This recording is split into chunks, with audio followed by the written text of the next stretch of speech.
ಈ ವಿಷಯಗಳು ತಿಳಿದಿದ್ದರೆ ದಾಂಪತ್ಯ ಜೀವನ ಸ್ವರ್ಗ ಆಗೋದು ಖಂಡಿತ.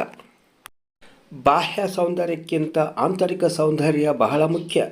ಹೀಗಾಗಿ ಗಂಡ ಹೆಂಡತಿ ಇಬ್ಬರು ಆಂತರಿಕ ಸೌಂದರ್ಯಕ್ಕೆ ಬೆಲೆ ಕೊಡಬೇಕು.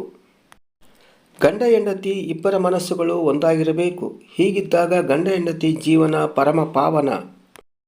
ದಂಪತಿಗಳಿಬ್ಬರು ಒಬ್ಬರನ್ನೊಬ್ಬರು ಅತಿಯಾಗಿ ಪ್ರೀತಿಸ್ತಾ ಇರಬೇಕು. ಇಬ್ಬರಲ್ಲಿ ಕಾಳಜಿ ತುಂಬಿದ ಮಾತುಗಳು ಹಾಗೆ ಗೌರವಿಸುವ ಗುಣ ತುಂಬಿರಬೇಕು. ದಾಂಪತ್ಯ ಜೀವನದಲ್ಲಿ ಗಂಡ ಹೆಂಡತಿ ಇಬ್ಬರು ಮುಕ್ತವಾಗಿ ಮನಸ್ಸು ಬಿಚ್ಚಿ ಮಾತಾಡಬೇಕು. ಹಾಗೆ ತಮ್ಮ ತಮ್ಮ ಅಭಿಪ್ರಾಯಗಳನ್ನು ಮುಕ್ತವಾಗಿ ಚರ್ಚಿಸಬೇಕು. ಜೀವನದಲ್ಲಿ ಏನೇ ಕಷ್ಟ ಸಮಸ್ಯೆಗಳು ಎದುರಾದರೂ ಗಂಡ ಹೆಂಡತಿ ಇಬ್ಬರು ಒಬ್ಬರಿಗೊಬ್ಬರು ಬೆಂಬಲ ಕೊಡುತ್ತಾ ಜೀವನದಲ್ಲಿ ಬದುಕುವುದನ್ನು ಚೆನ್ನಾಗಿ ಕಲಿಬೇಕು. ವೈಯಕ್ತಿಕ ಜೀವನದ ಗುಟ್ಟುಗಳು ಇಬ್ಬರ ನಡುವೆ ಇರಬೇಕು.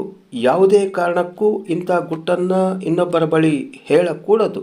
ಯಾರಾದರೂ ಬುದ್ಧಿಮಾತು ಹೇಳಿದರೆ ಸ್ವೀಕರಿಸಬೇಕು.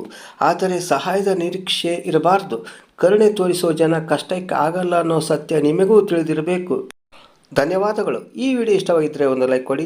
ಹಾಗೆಯೇ ಈ ವಿಡಿಯೋದಿಂದ ಹೊಸದೊಂದು ಏನಾದ್ರು ತಿಳಿದಿದ್ರೆ ಈಗಲೇ ಎಲ್ಲರಿಗೂ ಶೇರ್ ಮಾಡಲು ಮರೆಯದಿರಿ. ದಯವಿಟ್ಟು ನಮ್ಮ ಪರಂಪರೆ ಚಾನಲನ್ನು ಸಬ್ಸ್ಕ್ರೈಬ್ ಮಾಡಲು ಮರೆಯದಿರಿ. ಮತ್ತೊಮ್ಮೆ ಭೇಟಿಯಾಗೋಣ.